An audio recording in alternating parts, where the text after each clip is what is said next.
जी, अस्सलाम वालेकुम dear students. I am professor Misli. I am here to teach class 9th physics. Students, आज हमने 4.11 topic जो है ये डिस्कस करना है, ठीक है। और ये आपका क्या है, शॉर्ट क्वेश्चन है, ठीक है। इसमें से लॉन्ग नहीं आ सकता है, ये आपका शॉर्ट है, ठीक है। अच्छा, इम्प्रूवमेंट ऑफ द स्टेबिलिटी। आपने स्टेबिलिटी जो है बेसिकली आपने इम्प्रूव करनी है, तो आपको कौन से जो है बेसिकली स्टेप उठाने पड़ते हैं, ठीक है। तो ये आपने क्या करना है, आज डिस्कस करना है।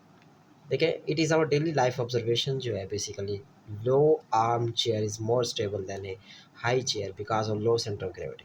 अब स्टूडेंट्स, ये जो कॉन्सेप्ट है हमने लास्ट टाइम पढ़ा है कि जो सेंटर ऑफ ग्रेविटी है, सेंटर ऑफ ग्रेविटी किसे कहते हैं, हमने लास्ट टाइम भी पढ़ा है, जहाँ पे बेसिकली होल वेट जो होता है वो क्या कर रहा होता है, एक्ट कर रहा होता है डाउनवर्ड डायरेक्शन के अंदर, उसे हम क्या कहते हैं, सेंटर ऑफ ग्रेविटी कहते हैं, ठीक है।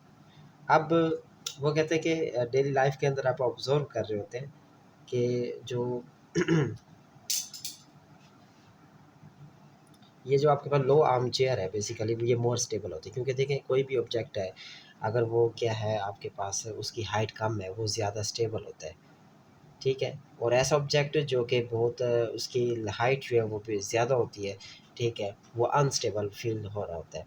इसकी एग्जांपल आप ऐसे भी आप मतलब कि समझ सकते हैं कि ये जैसे ये बुक रखी हुई है, ठीक है। अब एक बुक इसके ऊपर दूसरी तीसरी चौथी पाँचवीं छठी सातवीं आठवीं 10-12 बुक्स रखें, फिर ये स्टेबल होगी। लेकिन हम 30 40 50 अगर हम रखेंगे बुक्स के ऊपर बुक्स, बुक्स के ऊपर बुक्स, ठीक है, तो बेसिकली जैसे-जैसे इसकी हाइट इंक्रीज़ होती जाएगी, इसके अंदर जो है अनस्टेबिलिटी जो है वो आती रहेगी, क्योंकि हाइट क्या हो जाएगी, बढ़ जाएगी। इसी तरह चेयर के अंदर भी ये आर्म चेयर जो होती है बेसिकली इसकी लो अगर हाइट होगी तो बेसिकली इसकी स्टेबिलिटी क्या होगी, हाई होगी, ठीक है।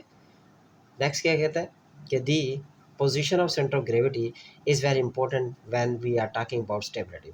ये बड़ा इंपॉर्टेंट पॉइंट है कि पोजीशन ऑफ ग्रेविटी जो है बेसिकली सेंटर ऑफ ग्रेविटी जो है, position of centre of gravity students, ये बड़ा इंपॉर्टेंट पॉइंट है स्टेबिलिटी के अंदर, ठीक है।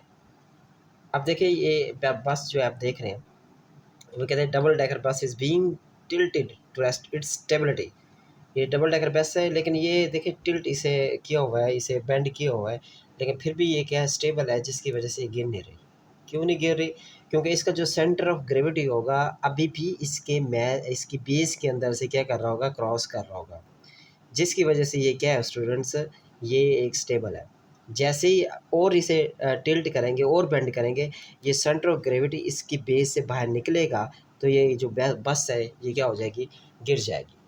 तो इसका मतलब ये है कि जो सेंटर ऑफ ग्रेविटी है ये इंपॉर्टेंट पॉइंट है स्टेबिलिटी के अंदर। अब वो कहते हैं बस कैन बी स्टेबल और unstable depending on how it is loaded.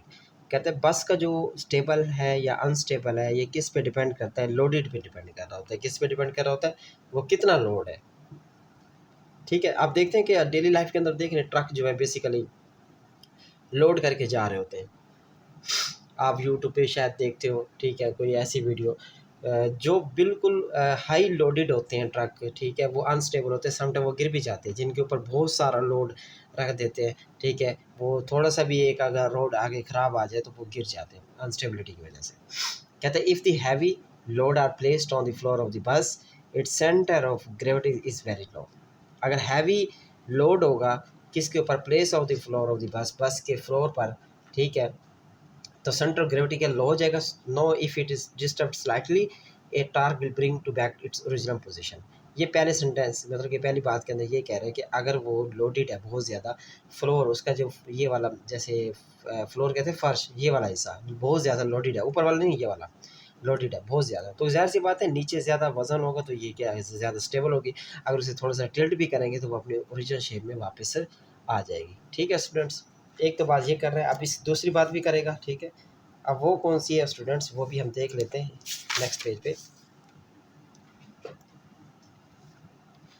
अब देखिए यहाँ पे देखिए वो कह रहे हैं कि इन दिस केस बस स्टेबल। अब देखो जो बात मैंने की है वो हाई लोडेड थी, ठीक है, जिसकी वजह से बस स्टेबल है। कहते हैं इन दिस सेम बस is loaded with steel sheet on the top. अगर उसकी स्टील शीट्स होते हैं स्टूडेंट्स, अगर उसके टॉप पे रखें, ठीक है, टॉप पे रखें, फिर क्या होगा कि centre of gravity is raised, उसका सेंटर ऑफ ग्रेविटी भी क्या होगा, रेज होगा, ऊपर की तरफ क्या करेगा, मूव करेगा। तो it is no near to state of unstable equilibrium. ये अनस्टेबल इक्विलिब्रियम की स्टेट होती है। ठीक है स्टूडेंट।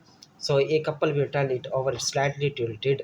ठीक है, तो वो कहता है कि a couple will turn it over if it is slightly, अगर हम उसे थोड़ा सा भी स्लाइड टिल्ट करते हैं थोड़ा सा भी, तो वो क्या हो जाएगा, जो बस है वो क्या हो जाएगी, उलट जाएगी।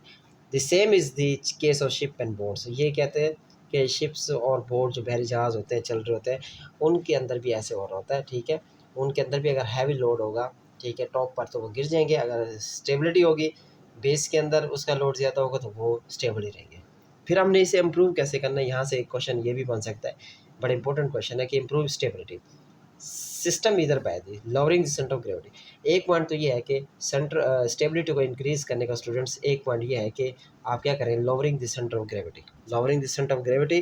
ठीक है, वी कैन रिड्यूस्ड अनस्टेबिलिटी, आप अनस्टेबिलिटी को रिड्यूस कर सकते हैं by lowering the centre of gravity. ठीक है, बाय वाइडनिंग द बेस, मतलब कि बेस को वाइड करके, वाइडनिंग मतलब फैला देना।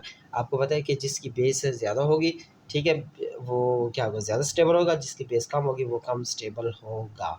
जैसे यहाँ पे एक एग्जांपल दे देता हूँ स्टूडेंट्स, ये फॉर एग्जांपल एक मैंने कोई भी एक चीज़ बनाई है, अब इसकी बेस क्या ये वाली, ये और एक मैंने ये बना दी शेप, तो ये मैंने ज़मीन पर दोनों रखे हुए हैं। कौन सी ज़्यादा स्टेबल है, ये ज़्यादा स्टेबल है क्योंकि इसकी बेस बड़ी है, वाइड है, इसकी बेस वाइड है, जिसकी वजह से ये ऑब्जेक्ट ज़्यादा स्टेबल है, ये ऑब्जेक्ट इतना स्टेबल नहीं है। ठीक है स्टूडेंट्स, अब इंटरेस्टिंग इन्फॉर्मेशन है, ठीक है, वो भी हम डिस्कस कर लेते हैं। कहते हैं unstable equilibrium is illustrated in this figure. A chair in normal position is quit stable, but it has been turned into an unstable position, tilted back its leg. In this tilted position, a couple is formed by its weight and reaction force Fn of the ground. This clockwise couple tends to overturn chair backward. अब students ये वही बात होगी जो मैंने बस वाली की थी। ये एक बैठा है बॉय बॉय इस चेयर पर, इसका सेंटर ऑफ ग्रेविटी देखिए बिल्कुल बेस में से गुजर रहा है। अब वो पीछे की तरफ चेयर कर रहा है, समटाइम ऐसे कर रहे होते हैं, चेयर को पीछे करते हैं, तो ये पीछे करता है देखिए, फिर भी इसका सेंटर ऑफ ग्रेविटी इस बेस में से ही गुजर रहा है ऑलमोस्ट, तब भी ये नहीं गिरेगा। अगर यहाँ पे एक पिक्चर और बना दें कि ये जो सेंटर ऑफ ग्रेविटी है ये वाला है, इसकी लाइन इसके इस तरफ आ जाए, मतलब कि सेंटर ऑफ ग्रेविटी बेस से बाहर निकल जाएगी, तो ये जो बॉय है ये पीछे गिर जाएगा। ठीक है स्टूडेंट्स, ये बात आपने याद रखनी है, सेंटर ऑफ ग्रेविटी जो है मेन पॉइंट है इसके अंदर। ठीक है स्टूडेंट्स, अपना ख्याल रखिएगा, अल्लाह हाफिज़।